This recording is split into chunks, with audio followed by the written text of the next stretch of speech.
Welcome to Change Your POV podcast. You're listening to Headspace and Timing, a show dedicated to breaking down the stereotypes of veteran mental health. I'm your host, Dwayne France. Let's get ready to make sure that your headspace and timing set correctly.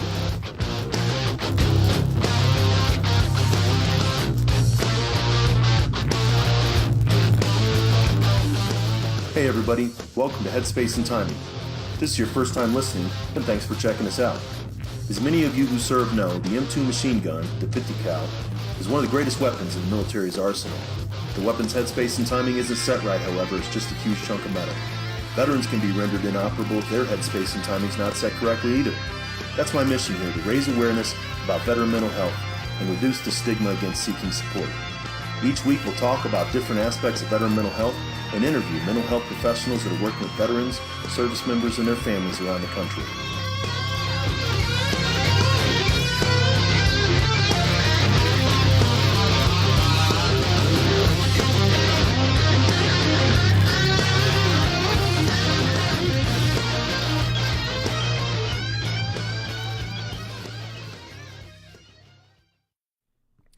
All right, hey folks, welcome back to the Headspace and Timing podcast. Really appreciate you coming out and checking us out. I got a great show for you today, a pretty interesting story here.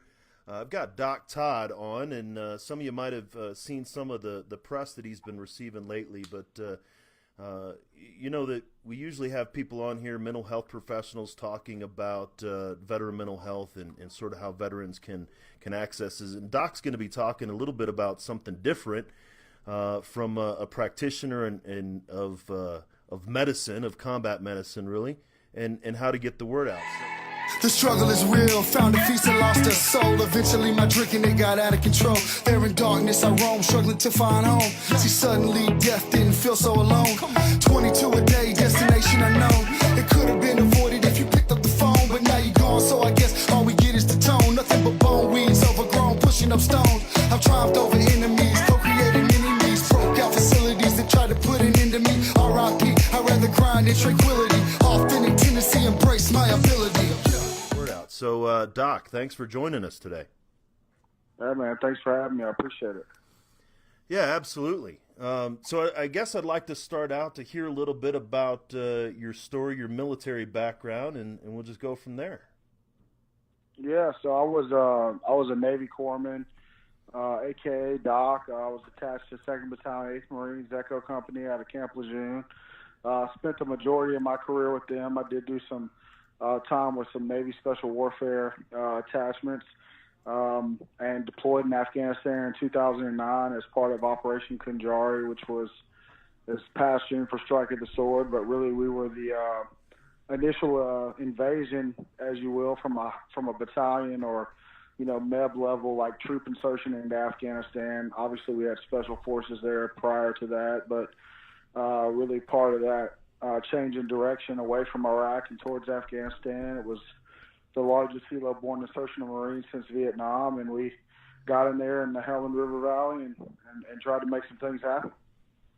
Yeah, I think that I was looking at that, and you were there when I was up in RC East, and I think that probably couldn't have found any more kinetic regions going on 2009, 2010 than either down where you guys were at in the Southwest and then up in RC East in the mountains. Two totally different wars sometimes, though, right? Yeah, man. I mean, it was, from everything our leadership was telling us, it was the most kinetic, operation that had ever taken place in Afghanistan as far as, just the overall level of kind of expansive war activity and violence. And, it was an important time in the conflict. I mean, 2009 was Obama's first year in office. Like I said, I think it was a major shift in focus away from Iraq and towards Afghanistan. And we, they dropped leaflets, from what I understand, just kind of letting the civilian population know, hey, we were coming and we meant business. And, we had 2 chopper waves come into the Helmand River Valley, and within 30 minutes to an hour of that second wave hitting the deck, we were, kicked off a 9-hour firefight on our first day. So, yeah, definitely really, it was ripping and rolling. There's no question about it. So when you enlisted in the Navy, was that always the intent? Is you wanted to be a corpsman for the Marines, or how did that come about? No, I actually wanted to be SWCC. I don't know if you're familiar with SWCC, but it's Special Warfare Combatant Crewman. It's a I guess you would say a type of special forces within the Navy. So the Navy has EOD, they have SWCC, they have divers, and then they have obviously Navy SEALs. It's, a Special Warfare Combatant Crewman is kind of like the, smaller fast boats with, heavy caliber weapons. They do a lot of insertion and exertion of SEALs into high value target missions and stuff like that. They're really kind of like a cool security transport for the Navy SEALs, I would imagine. I never actually got to do that job because I was colorblind. So when I went to contract SWCC, they said, yeah, you're colorblind, you're not going to be SWCC. And I was like, well, great. What can I do? And they gave me 3 options. One was like a postal clerk, and then the other was like supply and logistics. And they said, or you could be a greenside corpsman. And I was like, all right, well, shoot, I'll take that one. So, I had to choose right there in MEPS. I was, or whatever it is, the military enlisted, probably, yeah. I guess it is MEPS, yeah. So I was sitting in MEPS, and I found out I was colorblind through the medical processing part of MEPS, and I went from wanting to go in as a SWCC to going in as, a corpsman. So it was, I just knew I needed to join the military. I wasn't really all that focused on, what I was going to do. I thought that the broader decision to join the armed services was most important for me. So I just adapted and chose what I thought was the coolest of the 3 options and kept it moving. I'm glad they gave you some better options than I had, Doc, because when I joined back in '92, they found the same thing, actually. And they said, you're colorblind. I said, heck, all I wear is black anyway, so I never noticed. But yeah, but I didn't have the luck that you did, or the options that you did. They said, well, you could be mortuary affairs, or I could be like that. You were talking about like laundry and bath or something. Then they said, well, or we'll give you some money to go be a truck driver. And I said, oh, I'll change my job anytime. I'll take that one. And 22 years later, that's still what I was. But looks like you got a better end of the stick.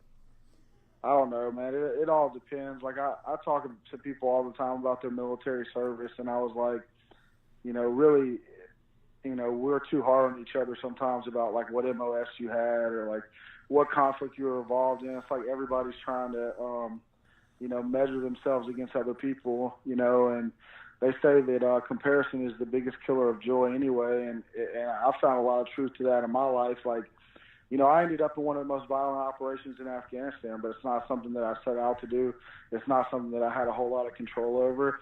I mean, I did choose to be a greenside corpsman. I wanted to be FMF. I wanted to be with grunts. I knew that came with danger, and I answered the bell. But like, there was no way for me to know that I was going to end up in 2-8 right before a major offensive, right after a major political change of the guard and a shift of focus and blah blah blah blah. We could just say a million different things. Like really, I did the same thing that anyone else does, is just show up and try to do my job to the best of my ability. And ultimately, my job called me to Southern Afghanistan, and we tried to really contribute at a really high level while we were there, and certainly feel like we did that. I like that idea. You said, being comparison, being the biggest killer of joy. I think that we do that a lot. In some instances, we compare ourselves as far as, like you said, whether corps or, service to service, but we also compare ourselves sort of negatively to those. Like, we don't like to be called heroes, right? We don't like to be seen as having done heroic stuff, right? Well, it's just like, I don't know, I think that comes from like I think we're all kind of self-conscious to some degree, because we all know someone that's bigger and badder than us. Like, exactly. I know so many people that are like way more bad. This a podcast, right? Yep. If I let a ASS slip or something, we're all good. No, go ahead. Right? It's my guys put an E on top of it. Don't worry about it. Yeah, so like, there's always someone that's more badass than you. Like, I serve with guys that, did 4, 5, 6 pumps. I served with I was stationed with Dev Group for 3 months. I was just TAD. You know, I was temporary assigned duty down there as a medical attachment, but I was there. You know, I was there with the LeBron Jameses and Kobe Bryants of Special Forces. I mean, these are the best Special Force operators in the whole world, and I'm sitting there giving them immunizations and shots and doing blood draws on those guys and giving them IVs and, you know, running their medical records. I mean, I've seen the military at the absolute highest level, and I've seen it at the, you know, battalion level, which is really, to me, where things happen, where things get done, because as cool and sexy as those Special Forces guys are, they're not going out there fighting 100 on 100, you know, company level ops. Like, they're going out there doing some slick, sexy shit, and, you know, they have their role, and they're, like, unbelievably kick-ass, and they're the best of the best, but, like, they're also not out there pumping on a Mark 19 against, you know, 150 Taliban most of the time. Now, I'm sure that happens, but it's not the norm. Yeah, for it's what not they, the common. And I right, think, that's not how they operate. So, like, they don't deal with the same stuff that we deal with. We don't deal with the same stuff that they deal with. So it's just like, you know, everyone has their role, everyone has their place. Like, that was one of my least favorite things about my military service, is that the judgment factor. Like, you know, I even caught myself doing it. Like, you're walking around base looking at people's ribbons and seeing where they've been, what they've done, and, like, you sum people up or you know, label people in, you know, the blink of an eye. And that was one of the parts of the military that, you know, in a time of conflict, that I thought was a little, you know, not, I would say, suspect or alarming, or something that I wasn't real fond of, but also at the same time, you know, you fall victim to that culture. Like, I think that we're all, you know, when we get out and we're veterans, it's like we see the bigger picture. We see, like, hey, we're all part of this bigger team. We're all part of this bigger collective and unit, and we're part of this, you know, family that was willing to sign a piece of paper to, you know, lay their life on the line for their fellow Americans, so that they didn't have to, you know, endure the things that we were willing to endure, so that they could be free. And when we get out, I think we see that better than we see it when we're in, because when we're in, we're constantly comparing ourselves to other people. And I think the vets that get out and may have had some difficulty, or may have had a medevac, or may have, you know, had some things that maybe they're not as proud of as they should be, or they want to be, they get real insecure, and then they marginalize their military service. They marginalize the fact that they put their life on the line for their brothers and sisters, and they start to be judgmental on themselves. And I think that leads to a lot of mental health issues on the back end too, because people just get insecure about their service because they're constantly comparing it to somebody else's. Yeah, that's great that you picked up on that, Doc, because I that's exactly what I was thinking of when you were talking about that judgmentalness. When you're looking at you're sizing people's up by the patch on their arm, or the rank or the ribbon or something like that, and then that judgmentalness can be turned in on yourself when you're no longer wearing those ranks or ribbons and things like that. Yeah, I mean, it's all the way you feel about yourself. It's all about how you feel about what you did. And, you know, if you're letting somebody else take your joy away, and you're letting something else define the most important career move you've ever made in your life, and you can't find your own, you know, sense of pride from it, then, you know, that's detrimental to your mental health. And that's something that we need to work on as a community, because, you know, it was probably the single thing that was, you know, most problematic for me, because, you know, I was medevac from Afghanistan. I had bilateral atypical pneumonia. I had Q fever. I had 106-degree rectal temp. I was in ICU for 7 days. I fought my ass off over there for, you know, the whole first half of our deployment, and I got sent home. I got sent back to Germany. I was in Bastion and Bagram. You know, there are hospitals there on Bastion and Bagram in ICU on, you know, full-blown oxygen, intubated, you know, on knocking on death's door, and then ultimately, you know, got sent back to Landstuhl in Germany, and then, you know, back stateside to Portsmouth Naval Hospital. And I let that medevac, you know, be an asterisk on my military career. I let that define who I was as a warfighter for way too long, just because, you know, of the way Marines can be about, you know, hey, you didn't get shot or blown up. Doc, you got sick. It's like, well, you know, Doc almost died. Like, yeah, no, absolutely. Time. Like, almost gave his life, like his last breath, freaking working a, you know, 21-hour day in 125-degree heat, and, you know, gave every step in that boot that he possibly could, and fought to his last second until it almost killed him. But, the fact that I didn't get shot or blown up, it jacks me up Right. to get medevac out of there. And it bothered me for years because I felt like I couldn't be proud of what I've done when I had every right and every reason to be unbelievably proud of my military career and my accomplishments. And, I know way too many stories like that. I know way too many people like that have something like that that's keeping them from being healthy. And, it kept me quiet for so long. And that was just kind of the whole point of combat medicine, was just saying, I'm going to take ownership of my story and who I am. I know who I am. I know what I did. And I know, what I'm trying to accomplish in my life. I'm going to own my story, and I'm going to be proud of my story, and I'm going to tell my story, and hopefully it'll help other people that might be going through something similar. That's another really great observation there, Doc. I when the veterans I talk to, we talk about that, and I say they focus on the snapshot of how it ended, right? They got this picture of how it ended, and they allow that snapshot to be the defining moment instead of looking at it as a whole film, right? Is the whole, option, or the whole view of what was going on over there. You had half the deployment, but that one instance of medevac, that getting picked up out of it, that defined, that carried more weight than all the other stuff that you did. And then we let that be the period, right? We let that be the end instead of going on to the next scene and only making it a part of our life. Yeah, it was tough, man. I mean, me saying anything other than the fact that it was the single hardest emotional and mental thing I've ever dealt with in my life, period. End of discussion. Like, there's nothing in my life that was more difficult to deal with than that medevac, and the way it made me feel as it pertained to comparing myself to the other guys in my unit, or wondering what they thought about, my deployment and my service, and did I still belong? Do they still call me brother? Do they this and that? And, ultimately it was just a whole lot of, we're our own worst critic. Ultimately Absolutely. It was mostly in my head. I mean, 99.99% of it was in my head.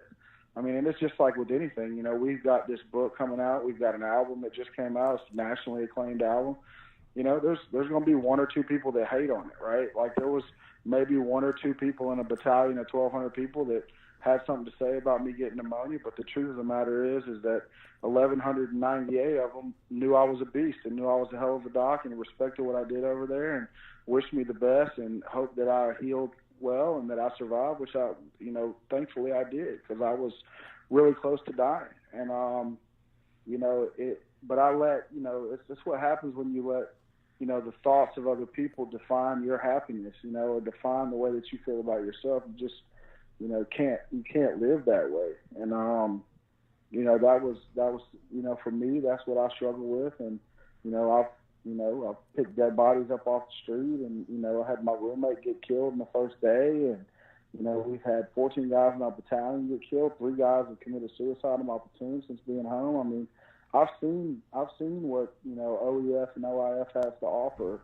I've been through it, and of all the shit that I've seen and all the firefights I've been in and the friends that have been hurt or killed or whatever, the hardest thing for me to deal with was the fact that, I got medevac for pneumonia instead of getting shot.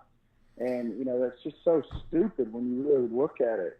When you take a step back and you really look at it, but the human heart, the human soul, the human mind, it's a fragile thing, especially when you're, dealing with death and you're dealing with violence. I mean, if I can help people to, take some pride in their story and take some pride in, their willingness to lay down their life for their country and to be there for their brothers and to, understand that they have a responsibility to move forward and that they have a responsibility to, not fail the rest of the way, then, that, to me, that's a life well lived, and that's what we're trying to do. Yeah, and about that message, Doc. I mean, you're still tending to the troops, right? The mission has carried on. You're not giving them moleskin and tell them to change their socks. Well, you are, kind of in a different way, right? Drink some water. Yeah. Take some ibuprofen, devil dog. Come on, man. That's I know docs. That's how I've got a doc that takes care of me. That's what she often tells me, to make sure I change my socks and take ibuprofen and drink water. But that's what you're still Doc, doing. I cut my thumb, Doc, but no, you still need to change your sock.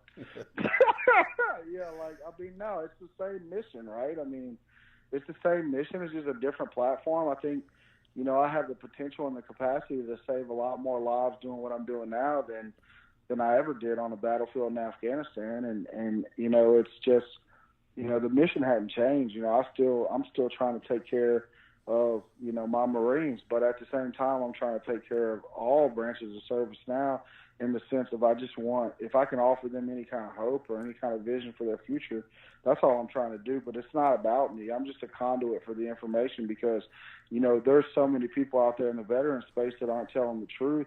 And I think that hinders our progression, because everybody's so caught up on, you know, being hyperbolic and, you know, doing X, Y, and Z and trying to, you know, fulfill some, you know, veteran narrative that's out there, that there's not a lot of, like, veterans out there that are just really, really just getting out there and telling their story and, you know, showing their vulnerability as well as their strengths. And I think that transparency and that authenticity that, you know, we've exhibited through combat medicine is resonating with people, because, you know, it's not all, everybody's not, you know, some Marcus Luttrell or Chris Kyle, and everybody's, you know, dealt with different shit. They just want to hear the truth, you know what I mean? And it gives them voice when somebody's telling the truth and not trying to, like, have some kind of, you know, ulterior motive or, you know, something that they're trying to do to accomplish something in their career. Like, this is really about y'all. Like, this is really about the guys and the gals. You know, it's not about me. It's just about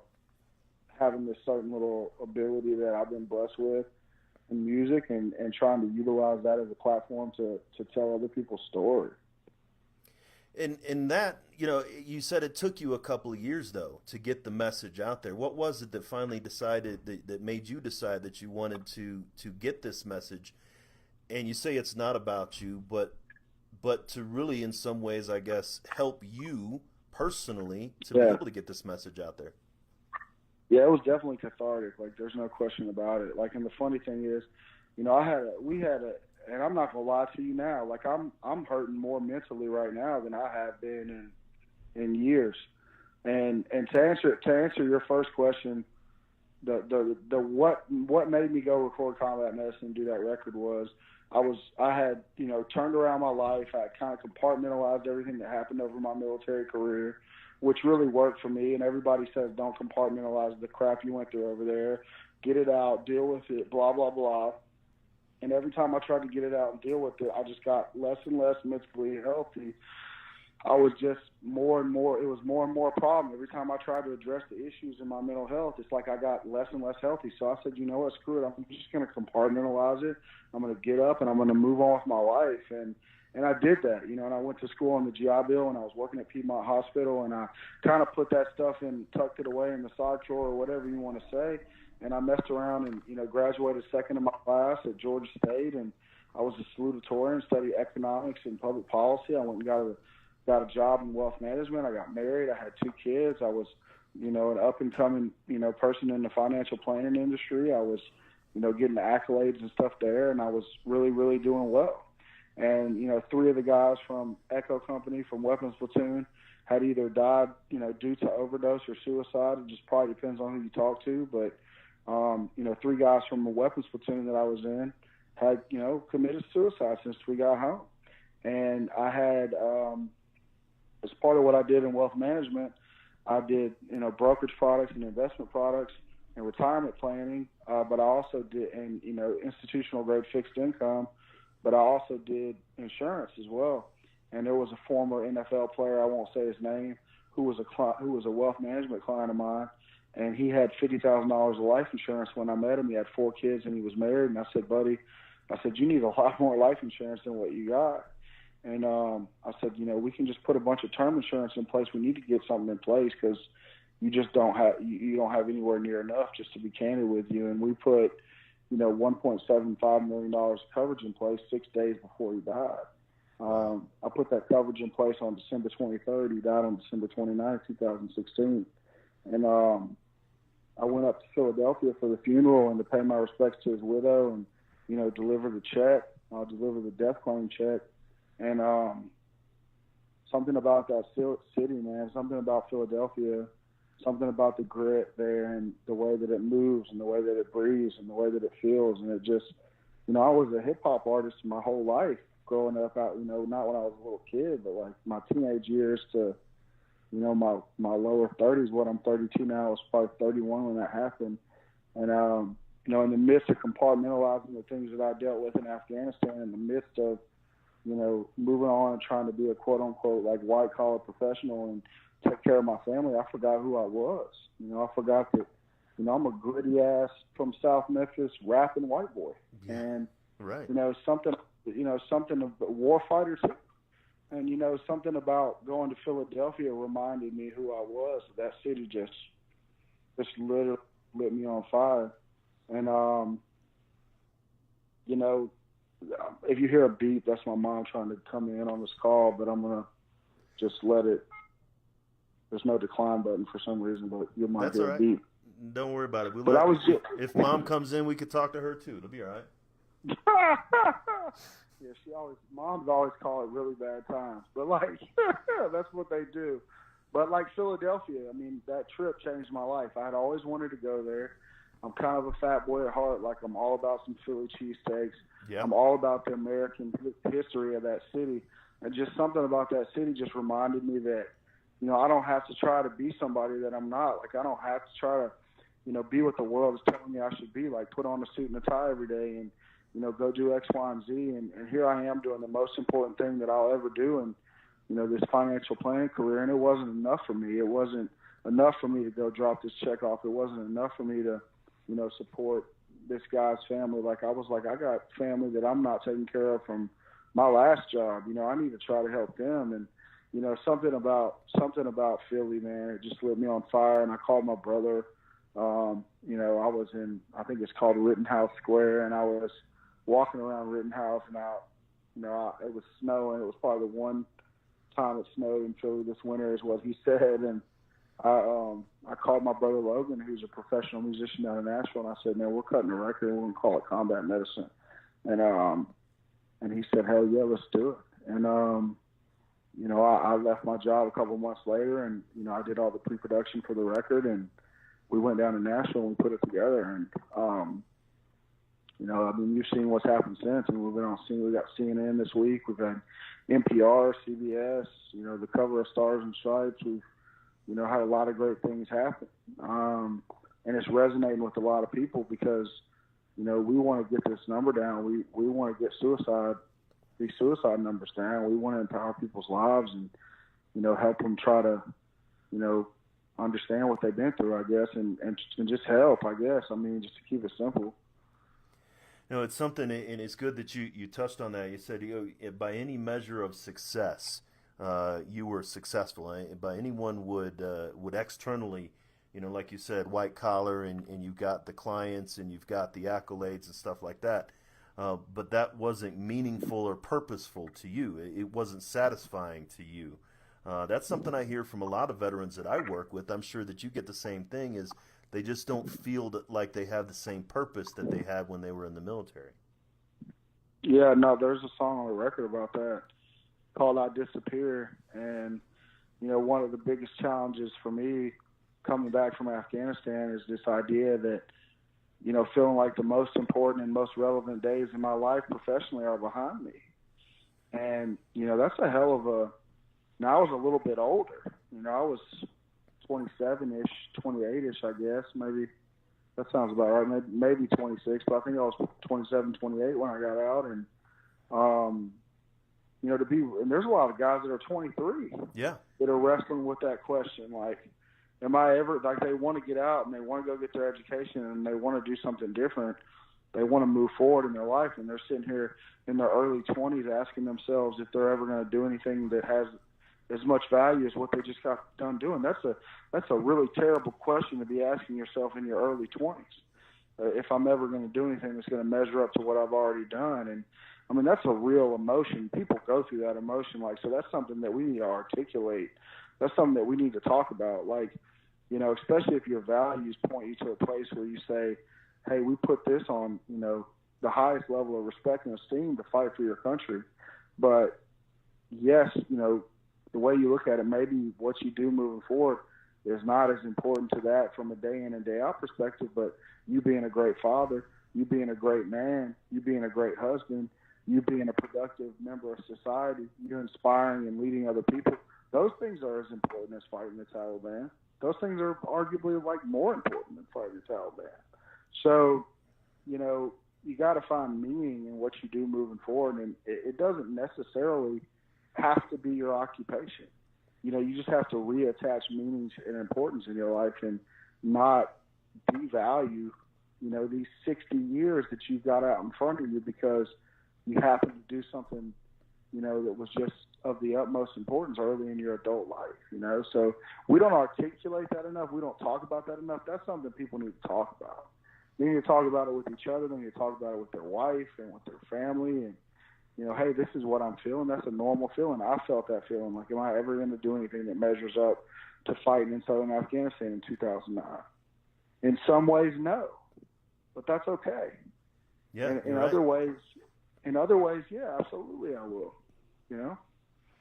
And that's something that, again, I think just a lot of veterans struggle with, even older veterans, you know, and they're looking at, well, I didn't get a chance just because of, I talked to a lot of Cold War veterans say they joined the Marines and then peace broke out, right, in the mid-'90s, you know, and then they did their little bit, and then, you know, they look back, and it goes back to what you were talking about earlier about comparison being the killer of joy between generations.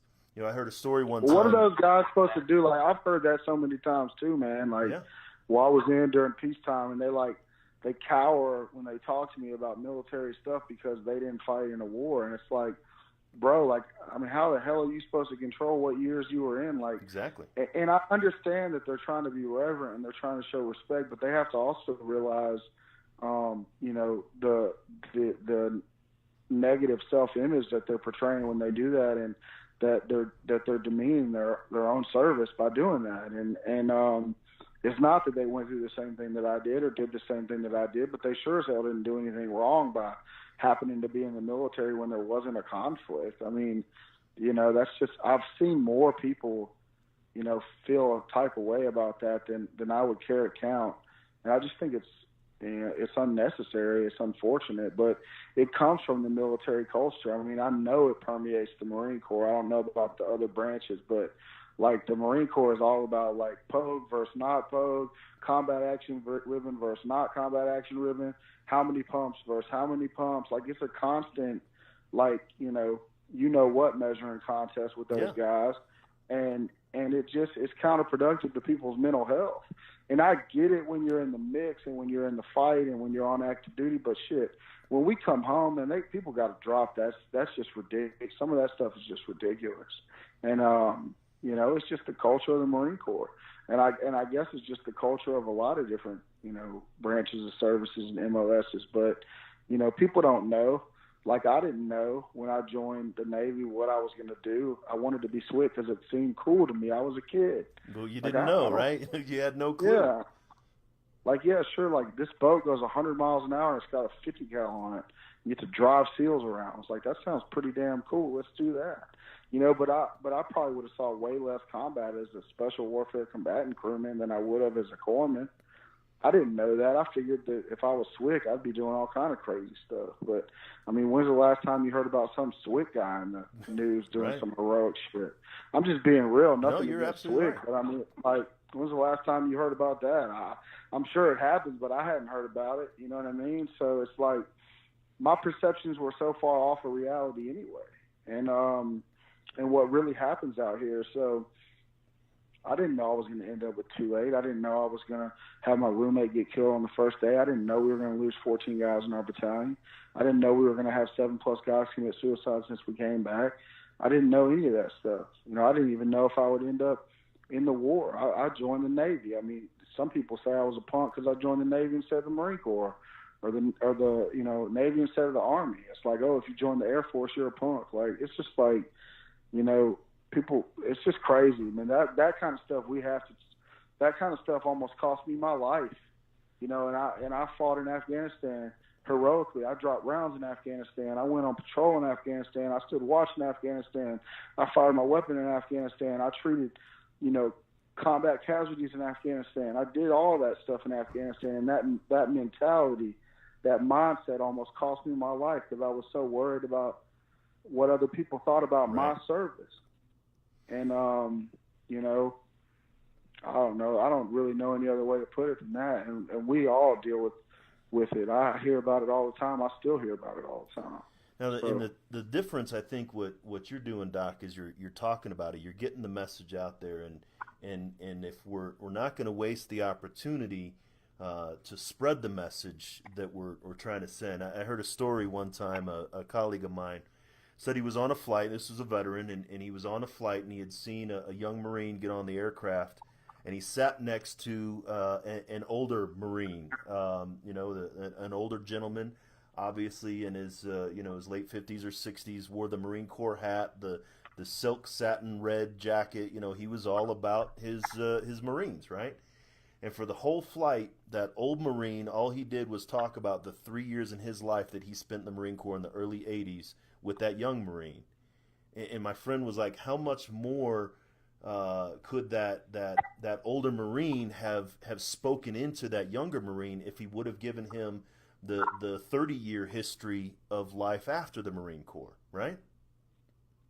Mm-hmm. Yeah, I mean, it's like it's almost, there is some piece of it that, you know, this could be offensive to some people, but that's okay. But there is some piece of it where it's kind of like, you know, that idea that exists around like the glory days of like when you played for state high school football championship. That's exactly what I. Right. Yeah.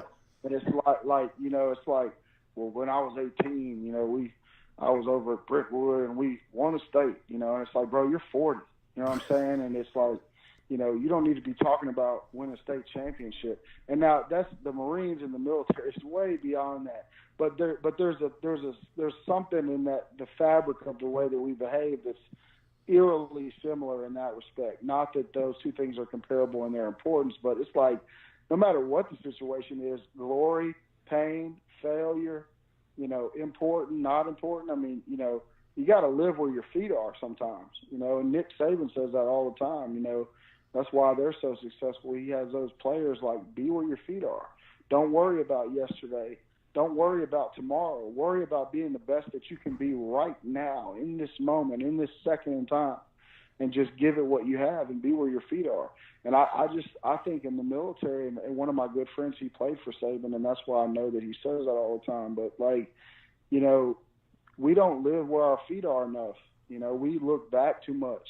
And we look back on our service, not that it's not to be admired or revered, but like we have responsibilities today.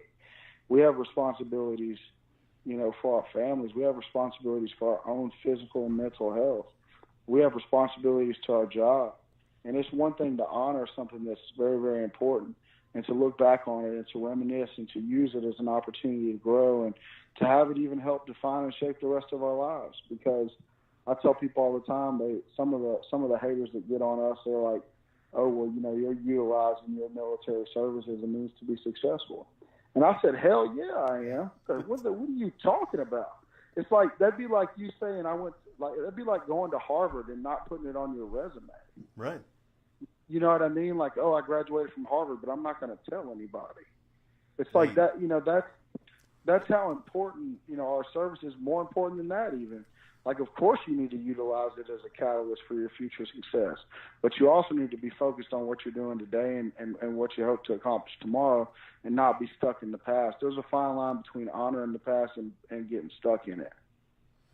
No, you're absolutely right, and that's a lot of the veterans that I see, they do get stuck in the past, and they want to go back and retread those paths and redo, you know, and hit the reset button. You know, like you were talking about, is I wish I could have, or you know, if things would have been different, not realizing the gravity of what happened with you. Oh man, it tore me up, man. I'm hurting now because, you know, like, you know, you said this, like you said, this process, it wasn't, you know, I'd love to say it was all altruistic and it was for everybody else, and it was certainly mostly that way.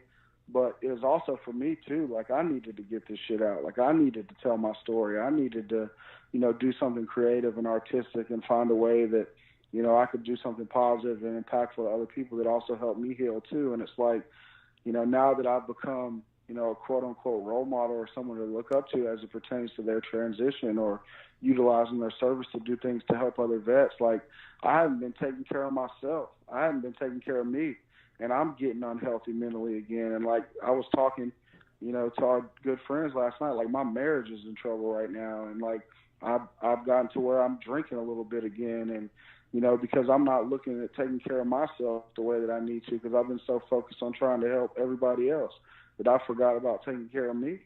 And, and I had one of my good friends, Jim Connor, tell me last night, he's like, you're hurting, bro. Like you're really hurting. Like this project is taking so much out of you. And I was like, it has, and he's like, you got to practice what you preach. Like if you need to go get help, you need to go get help. And, I might need to go get some damn help right now, and just because I gave a lot emotionally, mentally, and spiritually to get this book done and to get this album done and get it out to our guys and try to help them to heal, that it almost like cut me in the process of doing that, so, but some of it I think is the fact that I opened up a lot of the boxes that had been put away. And I was really good about taking that stuff and putting it away somewhere and just not dealing with it. And now I don't have. That's a big challenge when you start to open up these things. And I talk about guys about opening up a duffel bag that you left locked in the back of the wall locker or something. You think what's inside that duffel bag until you actually open it up, and it can be challenging to kind of address those things. Sort of on your own, and just the honesty right there that you have of saying, things aren't all as rosy and maybe the way it seems. I think that's another thing that a lot of veterans get caught up in, is trying to help other veterans and pouring so much into other veterans that they're really hurting themselves sometimes. Yeah, and everybody also thinks we're making money too. Like everybody assumes that because I'm on CNN or NPR that we have an album that's getting national attention that I'm making money. Like I'm not making any money. Like I haven't made any money. And, hopefully we can make some money one day, because, what do we all want in life, or most people anyway? I mean, we all want to do something that is meaningful. We all want to do something that's impactful. We all want to make a difference in this world, and we want to try to align our occupation or our vocation with our passion, and we'd like to make a little money in the process of doing that. I'm no different than anybody else. That's exactly what I want to do.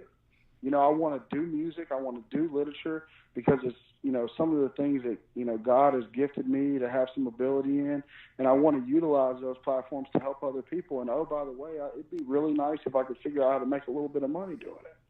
And, it's just, unfortunately for us in the music business, I mean, people just don't buy music anymore, and I'm not going to run around and ask for handouts or raise money or start a nonprofit when that's not what my lane is. My lane is not, I'm not trying to start another veteran nonprofit. We have plenty of those. I'm trying to refer people to the right resources. I'm trying to be a catalyst for change in their life. I'm trying to let them know that they're not alone. I'm trying to, use, my musical leanings and my leanings in writing to, help inspire that change in other people. And it'd be really, really nice if we could figure out how to make a living doing it. And, I think there's a lot of assumptions going around in a lot of different platforms and a lot of different places that just aren't true. And it all starts with a lack of transparency. Like people just aren't telling the truth, and it's just like in hip hop. Like I'm in hip hop, right? There's all these rappers, they say they have money. They ain't got no money. They're sleeping on somebody's couch. Trust me, nobody's buying music. Nobody's buying music. We've streamed our content hundreds and hundreds and hundreds of thousands of times. We got 4 national news stories. I've sold 112 albums. People just don't buy music anymore. So I mean, any step in life, anything is gonna have difficulty. Anything of value, and standing back up and making something meaningful out of your life and trying to step into your passions and create a vocation where you can serve and take care of your family at the same time. That's the fight that we're all fighting. That's part of being human. It doesn't have to be a veteran. That's human. So, That's all I'm trying to do. And I know that there's a lot of other people out there trying to do the same thing today. So, you know, we just want to try to help people do it. One thing that you said in there, Doc, was, you know, everybody's trying to build the houses, right? Everybody's trying to build the bases and build the FOBs. But there's not enough scouts out there pointing the way back to the FOB. And because a lot of our brothers and sisters just wandering around in the wilderness, and there's these nonprofits. And I'm like you, right? I started a nonprofit and avoided it for 6 months. And the only reason I did was because I had grant funding that was offered to me that I couldn't use without a nonprofit. Because we need another nonprofit like we need another cloud in the sky. But there's not enough people like you that are out there talking about the real deal with veteran mental health and pointing back to the resources. The VA, to me, and I know that they do, and I'm just like kind of just being candid right now. Like, if the powers and the institutions that did give a shit about getting the suicide number down, then they can just put me on salary, because I promise I can help them do it. I can help them do it. I can help them do it through music. I can help them do it through art. I can help them do it through public speaking. I can help them do it through transition workshops. I can help them do it through film. I mean, the team that we have is unbelievable, you know, but I'm not going to run around and ask people for money. Right. You know, somebody, if they want to see us survive, I told Got Your Six, and I've had meeting with the Center on Veteran Affairs Committee. I had meeting with Got Your Six and American Legion, and they've all been really awesome and receptive and helpful. But, like, you know, I've also said, if you want me to survive, like, if you really think I matter, like, by talking to me, then somebody needs to give me some money, because I can't continue to do what I'm doing at the expense of feeding my daughters and taking care of my wife. You know, and I took I quit my job to do this, and I took a bunch of time off work, and I was making good money, and I accepted a position today. I start working full time again in the financial sector on September 6th. You know, I'm not going to tell you the company, but I had a meeting with the record label yesterday. And I've got a meeting with an ad agency tomorrow, and I've met with the powers that be in and around the veteran community. And everybody has a ton of support, but when it comes time to pull a checkbook out, people start acting different, and they don't think you're important enough to pay you. And people don't think my music is important enough to pay for it. And, you know, it's just look, I'm not challenging people as human beings. Like, that's fine, I get it. I don't really pay for music either. So, you know, what can I say? I said I will moving forward, because I see what it's done to my life to have something popular out there that's making a difference, but it's impossible to monetize. And, you know, somebody, if they want us to do our work, then somebody needs to write us a check. And that's the reality of it. Yeah. You know, and that's when the guys, the Change Your POV podcast network, you know, Eddie Lazary and Bennett Tanton, that they brought all of us on as hosts of shows. But it's much the same thing, is that, you know, there are people that want to be able to speak the truth, and they also have to pay the bills. I mean, that's the honest truth. And we're all doing this, you know, sort of on our own and out of the kindness of our heart. But I'm right there with you. I had a colleague one time who said he's got this great program, documentary film called Acronym, the Cross-Generational Battle with PTSD. And I'll link to it in the show notes. And I'll link to all your stuff in the show notes too. But he said that he would sit there and he would show the trailer, and people would look at him with tears in their eyes, and they'd clap, and then they'd stand, and they'd call him a week later, and he'd get crickets. And I knew exactly what he's talking about, because I was doing the same thing with the writing that I'm doing, and even the program that I have, that I would tell people about it. And it sounds like you're experiencing the same thing, that everybody says, yeah, we got you, up until the point where you look around and the support's not there. Yeah, up until it's time to write a check. I mean, we haven't been proactively asking for money. We thought we'd be able to do it without having to do that, you know, and you know, that's caused me a lot of stress. My wife's in the other room. She's like, you need to shut up, just, you know, zip it up, phone it in, blah, blah, blah, blah. Like, I don't even care anymore. Like, because now it's like survival or not survival. Like, now It's like, you know, it's like the mission continues or the mission doesn't. Like, what I was telling all these people is true. Like, we have an unsustainable model right here. Like, It's not sustainable. But I know that we're having impact. We're having massive impact. I know that we're spending a ton of money on stuff that's not having a massive impact. So is there a way to allocate like some, really small resources to little old me so that we can continue to do this with our entire heart, soul, and mind and get out here and make a difference and touch these people? It's like, we can't get a call back from the USO about going on a USO tour because our music's not like super conservative, I guess. I don't know. It's like who better to be on a USO tour right now than me? And you put like Lee Greenwood out there, or come on. Like how the hell am I not on the USO tour right now? Well, it's not even like give me money. It's like just let me work. Right. No, it's to let you earn. And I think I told you earlier, I'm a rock and roll guy, which you might tell by the intro music, but I did pick up your album today. I think I told you I was listening to it as I was prepping for this, and so maybe you check your numbers, right? You might have clicked up one more today, but I did. No, I did. I appreciate it. 113 or 122. Yeah, no, I appreciate it, man. And I mean, I'm just a little frustrated right now too, but also sure. I just want to be honest about what's going on because, it's not even like we're looking for handout. We're just like looking for work, right. So, it's been an interesting experience. We're not going to give up, even if it's something that I have to do part time, that's what I'll do. But, combat medicine, just to kind of like, when you get a couple veterans on the phone, they just get to talking, and sometimes it goes, like you said in your email, it's probably going to end up going somewhere that's not on track, and that's okay. And that's what happened.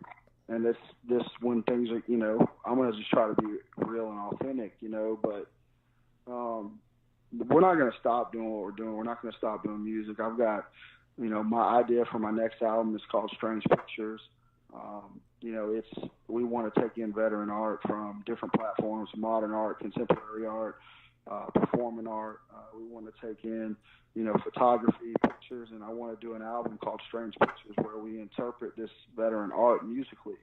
So we would take in, these different pieces of veteran art across a lot of different platforms, and I get together with my composition team and my music team, and we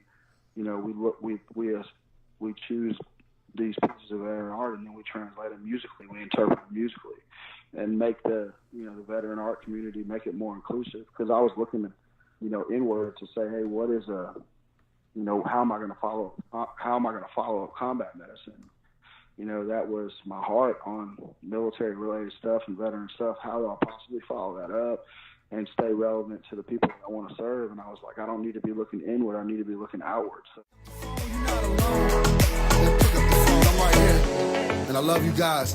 Take those bottles out, dog, and pour them in the sink. Take the needles out your arm and the gun away from your forehead. It's time, man. You've been through enough pain. Stand up. It's time to stand back up. All my veterans, man. Army, Marine Corps, Navy, Air Force, Coast Guard. Get up, So there you have it, folks. Thanks for checking out that conversation between me and Doc Todd. I think this was a message that really needs to get out there. And as he mentioned in the prologue, one of the first tracks on the Combat Medicine album, he says that victory is won through many counselors, and that's a quote from Proverbs 11:14. If you're looking for that, but if we're always looking for the same counselors, if we're always listening to the same message, then we're not getting the information that we need. And Doc Todd is really getting it out there in a different way, in a very important way. And we're talking about reality here. If you want to connect with Doc Todd, you can find Combat Medicine, the album, on iTunes, on Spotify, on Stitcher, on just about every other audio platform that you find music on. You can connect with Doc Todd across all social media platforms. He's on Facebook, Instagram, Twitter. All of them are at therealdoctodd.com. And you can find out more information on his website at therealdoctodd.com as well. So remember, folks, we're only as effective as our headspace and timing. Veterans can be effective in their post-military lives, and that's a huge message that Doc Todd is bringing out to us. So please make sure your headspace and timing is set correctly. You know, I'm the only veteran that can make sure that I'm alive tomorrow morning, and you're the only veteran that can make sure that you're alive tomorrow morning. Each of us has responsibility for ourselves, so take hold of that, take care of that responsibility, and continue mission. We'll talk to you next week. The struggle is real, found a feast and lost a soul. Eventually my drinking, it got out of control. There in darkness I roam, struggling to find home. See, suddenly death didn't feel so alone. 22 a day, destination unknown.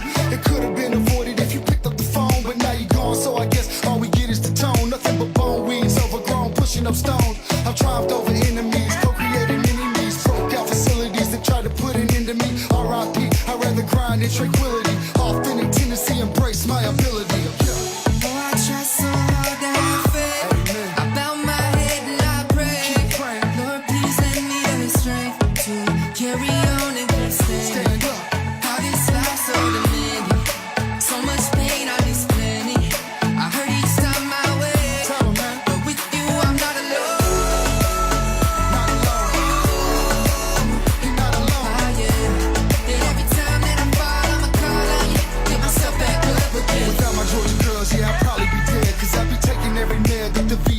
Gave every shred, every last thread of my identity. Conquer my fragility, eliminate the enemy, deliver me, God, from temptation. Tell me that this life is just a matrix. Need a facelift, back to basics. Vision LASIX, I only feel alive when I hear the bass kick. Oh, I try so hard to have faith. I bow my head and I pray. Lord, please lend me the strength to carry on and keep standing. How this life so demanding, so much pain on this planet. I hurt each time I wake, but with you I'm not alone. Not alone. Yeah. You're not alone. Oh, yeah. And every time that I fall, I'ma call on you, pick myself back up again. Yeah, just pick up the phone, you're not alone. Just pick up the phone, you're not alone, man. Just pick up the phone, you're not alone. Yeah, pick up the phone, I'm right here. And I love you guys. Take those bottles out, dog, and pour them in the sink. Take the needles out your arm and the gun away from your forehead. It's time, man, you've been through enough pain, stand up. It's time to stand back up. All my veterans, man, Army, Marine Corps, Navy, Air Force, Coast Guard. Get up, you know.